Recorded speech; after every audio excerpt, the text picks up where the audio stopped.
Hey everyone, and welcome to the channel. So today we're going to take a look at this 2022 Honda Passport Trailsport. Huge shout out to Audi Northlake for providing this vehicle for me today. Definitely check out their website. They have a ton of awesome pre-owned and new inventory. That link is down in the description. But the Passport that you see behind me is finished off in white, and they have a starting MSRP right around $44,000. And to start off today's review, let's take a look at what powers this Honda. Underneath the hood is the 3.5 liter V6 paired to the 9-speed automatic transmission. This pumps out 280 horsepower and 262 pound-feet of torque. That power is sent through the all-wheel drive system. This weighs in right around 4,200 pounds. It'll do 0 to 60 in 6.5 seconds with a top speed of 134 miles an hour. And it has a fuel capacity of 19.5 gallons. You'll expect to see around 19 miles per gallon in the city and 24 out on the highway. This has a wheelbase of 111 inches. Its overall length is 189.1. It has a width of 78.6, a height of 72.2, and its ground clearance measures in at 8.1 inches. As we move on to the exterior styling now for this Passport Trailsport, basically the Trailsport trim level is an appearance package. So I'll show everything that's included with that Trailsport package here, of course, for the exterior design. But we're gonna start up front where you'll see the Honda logo front and center, which is also the forward-facing sensor. So it's nicely incorporated into that badge so it doesn't break up the rest of the grille. Now the rest of the grille housing has a nice design to it with some cutouts in the lower section to provide more cooling to that engine. And then there's a metallic-y gray for the entire surround, along with the gloss black trim piece in the upper section, which actually makes its way to the headlight housings, where you'll notice the DRLs on the outer section, headlights and high beams are just underneath that piece, so it flows very nicely. And then for the turn signals, those are mounted down below along with the fog lights. And you'll notice too, there's even functional cutouts on each side of the bumper to provide even more aerodynamics for this family SUV. And then there's two lines running down the hood, meeting the top section of that grille very nicely. Now, as we make our way to the side profile, this has a nice set of 18-inch wheels with a two-tone design. And for the Trailsport, you get a little bit more aggressive of a tire. So there's a little bit of a knobby design to the outside, still an all-terrain tire. Now, there's no height added for the Trailsport. There's no lockers. It has a little bit wider of a track for the front and the rear, however, but the rest of it is pretty much an appearance package. So for the rest of this side design, you'll notice that the plastic trim in the lower bumper makes its way around the fender flares. It's even in the lower section of the doors, where this also has a set of fixed running boards to make it easier to enter and exit. Now this has a set of gloss black side mirrors with the integrated turn signal. And then up on the roof is the sunroof as well as the roof rack. This model currently has the cross braces where you could put some more items. And then there's really nice lines running at the height of the door handles, a few more in the lower section of that door, as well as around the front and rear fender flares. So it has a great design to it. All of the window trim is blacked out just to give it more of a nice look. And then finishing up in the rear, this has a body colored spoiler. The integrated third brake light is right in the middle. And then the wiper blade is in the lower section just to provide you with some better visibility. There's the backup camera, parking sensors as well. This has a power lift gate. The taillights are on both sides. There's even more of that black connecting the taillights right through the middle. In the lower section is the chrome tip for the dual exhaust system. And this can actually tow right around 5,000 pounds. So for an SUV like this, that is very, very adequate to see. And this model even has remote start. So before we make our way to the cargo space, if I lock it and then hold this button on the lower left, this will start right up, which is a very nice feature to have, of course. If I hold on that button, it will shut off if needed. Then from there, we can unlock it. If I hold on the lower right, this will open up the power lift gate, or you can use the cutout with the button that's located up underneath. And with this open, there is a lot of space for this two-row vehicle. So as you can tell, there's a cubby over on the passenger side. There's some dome lights as well. We have an area where you could place a cargo net if you need to. With a hook on one side, there's also a power outlet and a little bit of storage. And then underneath the floor, if I open up this first compartment, you can see there's a good amount of space where you could place some groceries or other smaller items that you may have. And then you can lift up the second half of this where there's the spare tire and a little bit more extra storage space if you need to use it. You can also, however, fold down the back seats from the back area. So if I push on this button, that will automatically go down. You can do that on both sides as well. And with them folded down, you can see just how much more interior storage space there is. So this is of course a practical SUV to have.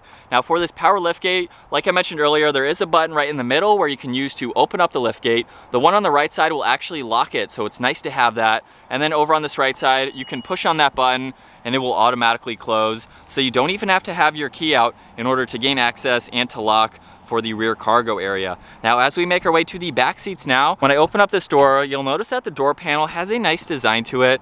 There's leather and stitching on the armrest, a little bit of storage on the inside of the grab handle, along with 2 cup holders, which is impressive to see. There's some more storage space in the lower section. This has a 7-speaker audio sound system, and it even has the manual adjusting sunshade, so you can lock that into place as needed.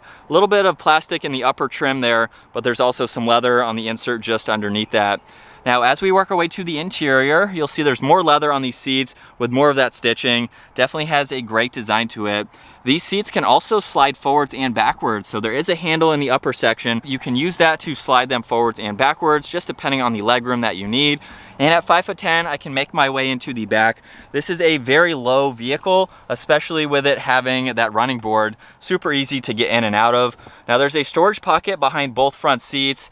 2 air vents are right in the middle. There's a little bit of storage along with some auxiliaries, so you can charge some electronics from the back seat.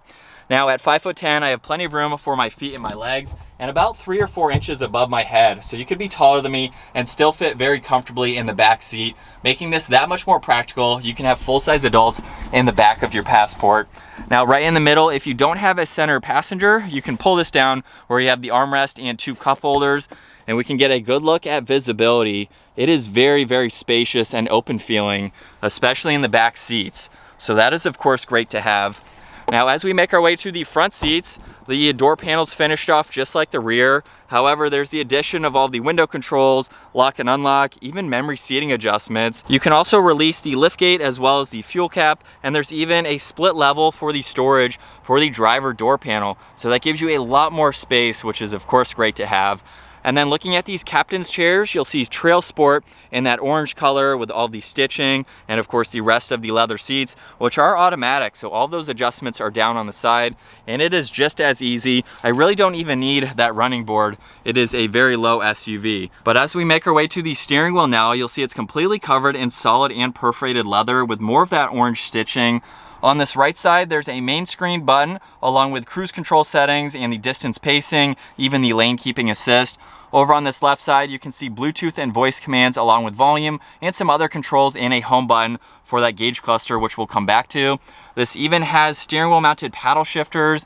Now let's fire this back up. So with my foot on the brake, that button will light up over on this right side and we can fire this Passport back up. And looking at this gauge cluster, you'll see on the left side is the engine temperature, on the right side is the fuel gauge, and right in the middle, running across the upper section of the screen is the tach.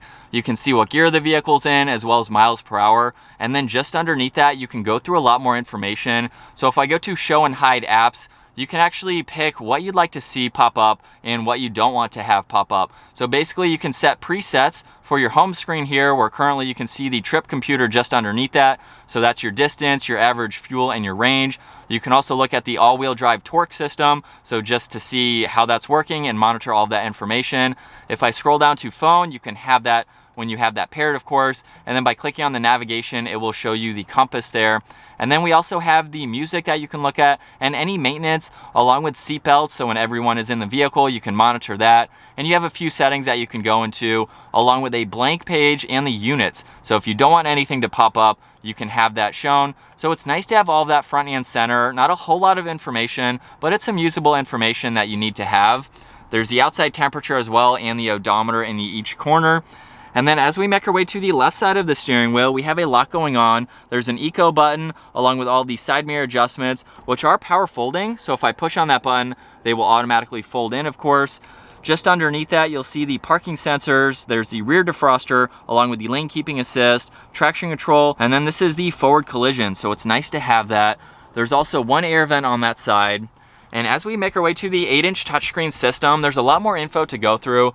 Currently, you can see the navigation. If I click on home in the upper left, We have other icons to go through, like the Android Auto, Apple CarPlay. You can go into the settings. We can scroll over, look at music and some other information. And then the last one has the clock and the Honda link. So you have a good amount of icons that you can go through. On this left side is a back button. There's even adjustment for the brightness of the screen if you need to use that. Power and volume for the radio is on this left side as well. And in the upper section, there are shortcuts to your phone and navigation, along with the music, and I'm sure that you can set those as you need to, just depending on what you use the most. Just underneath that is the hazards. There's an air vent on both sides. And right underneath that, we have another screen for all of the climates. So you can see the fan speed, where you'd like the air to go. You can sync these. Temperature dials are on driver and passenger side. So it's very nicely laid out. You can even look at the rear settings just by pushing on these buttons here, so you can quickly adjust those. There's the defrosters along with the heated side mirrors on this side too. You can shut the screen completely off if you'd like to. And then underneath that is a little bit of storage. You can place your phone or other smaller items. This even has heated front seats, so those are on each side. And then moving our way below that, this even has a wireless charging pad with a good amount of room and a few auxiliaries on that right side. Now there's two cup holders over on this right side, and then taking a look at the gear selector with my foot on the brake, if I just pull this backwards, that is for reverse, so you'll see those lights appear where this does have the backup camera like I mentioned earlier. And there's a few different angles just depending on the graphics that you'd like to have. There's even a top-down view, so if you're backing up to a trailer or even just backing up in general, you can use that as needed. Now drive and sport mode is the button in the far back, neutral is in the middle, then we can push on park, and of course that will go into park. Now just behind that, this is actually for the different driving modes. So this has normal, snow, mud, and sand. So just depending on what you're going to be driving in, you can see the graphic change too for all of those different modes. The engine start stop feature is just behind that. And right in the middle, there's a lot more space where you could place items on this if you needed to. But if you open this up, there is a small tray that you can slide forwards and backwards. Right in the front section, there's another power outlet and an auxiliary, so you could charge more electronics, and a good amount of space. You can even get that tray out of the way, which is great to have, and then we can easily slide that forwards. Over on the passenger side is the glove box where you have all that information. We'll take another look at these captain's chairs for the front seats. So we have the adjustable armrests if you need to use those. And then up in the center, we have the manual adjustment for the sunshade with the sunroof controls right in the middle. There's even a sunglass holder on the back side, which is very convenient to have, and the dome lights are on both sides. As we set off now behind the wheel for this 2022 Honda Passport, I don't have a lot of experience in Hondas, but I will say I do have a CRV currently in the garage, so I have a lot of seat time behind the wheel of the smaller version basically. If you need an SUV that is a little bit larger, you can go with the Passport, and I'm shocked to see that this model does not have a third row. I believe the third row is an option with the Passport, and if you're going for this larger vehicle, you might as well go with the third row. Now on each side of the back seats, I did see a step, or what would be a step, and then being able to slide these back seats forwards indicates to me that there could be an option for that third row. So I would definitely opt for the third row if you're going with this larger Passport, simply just to have that accessibility and if you need to use that space. Now for this Trailsport for the Passport, I haven't heard of that trim level before until I saw this model in person, and I'm kind of a little disappointed in the fact that it doesn't have a lot more kind of off-road focused items. Now I will say Honda doesn't really make any off-road focused vehicles, so they don't really have a lot of experience necessarily in having a vehicle for off-road. It has a little bit more grippy of a tire and the all-wheel drive system with a few different driving modes. So yes, you could take this off the pavement. In no way is it intended to be an off-roader or hardcore off-roader type of vehicle. If you're buying this Honda, I really don't see it going off the pavement, but you do have those modes if you're going camping or something like that, where you need to put it in a different driving mode for that all-wheel drive system to send power to the wheels that it needs. So it does have some of those capabilities, but aside from that, it is mainly just an appearance package with all the graphics, and as you can see, the one up in the headrest there. But aside from that, I really do like this. With my experience with the CRV, Hondas are very reliable. They're also very quiet. They're going to be easy to maintain, and you can drive them for quite some time. The CRV that I have is a 2014, so it's getting close to being 10 years old. Just shy of 100,000 miles, it is still running strong. So it has plenty of life left for it. In this 2022, obviously this has plenty of life being a brand new Honda. Everything is laid out well, but there's also not an abundance of information. So if you want something that's a little bit more simple, you're not a fan of all the technology, the large screens, a million different settings that you can go into, you have everything that you need here with nothing more. So it's very simple. You can hop into this and just drive. You have all the buttons, everything that you need without going to that next level. So for the price point, it's a little bit on the high end, but you're getting a very, very nice SUV at the same time. And as far as power goes, and visibility, it's like I mentioned earlier, it's so open, it's easy to see. We'll give it a little bit of gas in the normal setting. And for the V6 that this has, I would say that's pretty adequate. This is a heavy vehicle, but it's very adequate to get up and moving. And if you are towing with it too, I don't know if this could tow 5,000 pounds. It's rated for 5,000. Probably 3,500, 4,000 would be very comfortable with this, at least for the stock suspension setup and everything. But we will pop it into sport mode now, and we can use these paddle shifters. And from second gear, we'll give it some gas.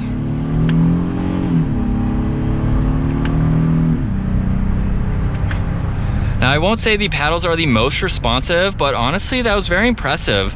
For this Honda to get up and move, felt a lot more responsive being able to use the paddles versus letting it do it itself, but it's still going to get up to an adequate speed, or get up to speed very, very nicely. And on the downshifts, they're actually pretty responsive. So if you need a little bit more power, maybe you're towing, you are taking this off the pavement, you want to hold the gear, you have the option to put it into the sport mode. We're down to third gear. We'll do one more acceleration. So it's nice to have the option. They're in a good placement too, so they feel really nice, and we can just push on that button. It will go back into D, which of course is for drive in the automatic setting. And from the POV angle, hopefully you can tell just how much visibility there is, especially out of the front windshield. We have the windows just in front of both of these side mirrors to give you a little bit more visibility. There's even a speaker located on that pillar too. And it's a very comfortable vehicle. If you're putting a lot of seat time behind the wheel, this is a great option to go with. I love how comfortable the seat is, especially with the armrest, which is adjustable. I just found that out. You can lock that into whatever position you need to. We have plenty of storage throughout this entire vehicle too. So if you want just a good all-around SUV that's very practical, something that is going to be incredibly reliable and very easy to maintain, this Honda Passport is a great option. I don't really have any complaints with it, aside from the fact that there's not a whole lot of technology, but that's what you are getting with this Honda. So I think it's good overall if you just want something a little bit more simple. But I think that is going to wrap it up for this 2022 Honda Passport Trailsport. Once again, huge shout out to Audi Northlake for providing this pre-owned vehicle for me today. Definitely check out their website. That link is down in the description.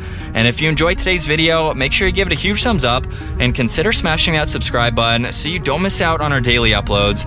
I will see you all in the next video.